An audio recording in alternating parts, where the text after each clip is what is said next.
There's a sister here wants to know the method of Salah. Is it the same for the man and the woman? Same for the Shafi and the Hanafi?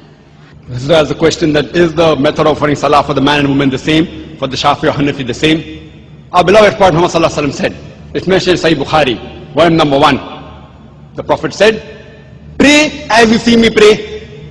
The Prophet did not say that the women should pray separately or the men should pray separately. There's a hadith, again in Sahih Bukhari, volume number 1 in the book of Salah, that the Sahabiyas, they prayed the same way as the men prayed. There's no different type of praying for men and women. You should pray the same as the Prophet prayed, irrespective whether you're a man or a woman. I am aware that there are books available in the market, in India and throughout the world, of different schools of thought, that the style of praying for women is different because they are seen and the men is different. There is no such Sahih Hadith. For reply in Islam, always, your answer should be backed up with Quran and Sahih Hadith. Always, Quran and Sahih Hadith. So whenever you give reference, any scholar, let it be the biggest scholar in the world. If he gives the answer, there should be proof, quotation from the Quran and Hadith. Ask him for proof. Qul hatu burhanakum. Produce your proof in kuntum sadiqin. There is not a single Sahih Hadith. There is no verse in the Quran which says that the styles for offering Salah is different for the men and women. I am aware that scholars of their own view, they said, okay, fine, because women should be protected, they should pray differently. These are their thinking. But the Prophet never said that. We should pray as the Prophet prayed. Regarding the style for offering Salah, as the Hanafi style and the Shafi style, I am aware that it does differ. The Hanafis, they keep the hand below the navel. The Shafis keep the hand on the chest. They do takbir. They say Ameen loudly. Again, my first answer. Around Sahih Bukhari, the Prophet said, in volume number 1 in the book of Salah, pray as you see me pray. And all the 4 Aimmas, Imam Shafi, Imam Ahmad ibn Hanbal, Imam Abu Hanifa, Imam Malik, all the great 4 Aimmas said that if you find any of my fatwa which goes against Allah and His Rasul, throw my fatwa on the wall. I am aware Abu Hanifa, may Allah be pleased with him. He was a great scholar, I respect him, I love him.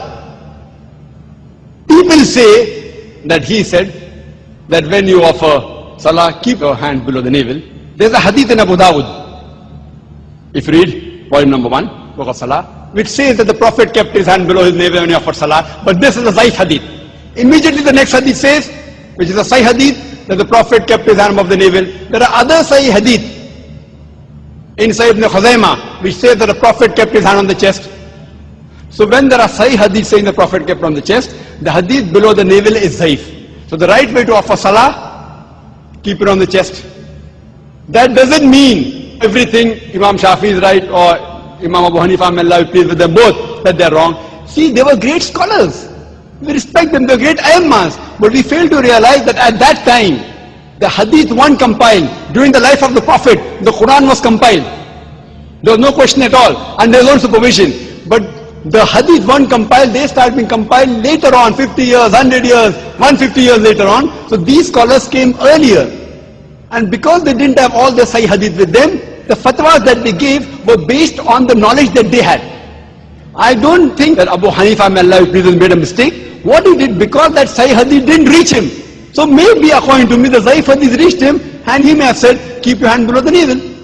The Sahih hadith may have reached Imam Shafi, he said that keep your hand on the chest. Again, Sahih Bukhari says, volume number 1 in the book of Salah, that you have to Rafatain. So Rafatain, the Prophet said, not because Imam Shafi is saying I'm following it, because my Prophet said it. Now in wudu, there's a verse in the Quran in Surah Ma'idah, chapter number 5, that it says that when the woman touches, the wudu breaks. The Arabic word is masa, coming from namasa, which means touch. According to Imam Shafi, may Allah be pleased with him, he says that if the woman touches, the wudu breaks. Imam Abu Hanifa said, if the woman touches a man who's in wudu, wudu does not break. Now the Arabic verse of the Quran says, la masa, if the woman touches, wudu breaks. But there are 2 meanings of masa. One is a sexual touch and the other is a physical touch. So Imam Shafi, may Allah be pleased with him, he took it as a physical touch. Imam Abu Hanifa, he took it as sexual touch. So both had a difference of opinion. But when you go to Sunnah Abu Dawud, volume number 1, in the hadith of Aisha, may Allah be pleased with her, the Prophet was in wudu, he kissed her. And the Prophet, without doing wudu again, went for Salah. There's another hadith in Sahih Bukhari, in the book of Salah, volume number 1. The Hazrat Aisha was sleeping, Prophet put the leg and offered Salah. So this proves that physical touch does not break the wudu. So here, Abu Hanifa, may Allah be pleased with him, is right. And Imam Shafi, Not that he made a mistake willfully, that hadith didn't reach him.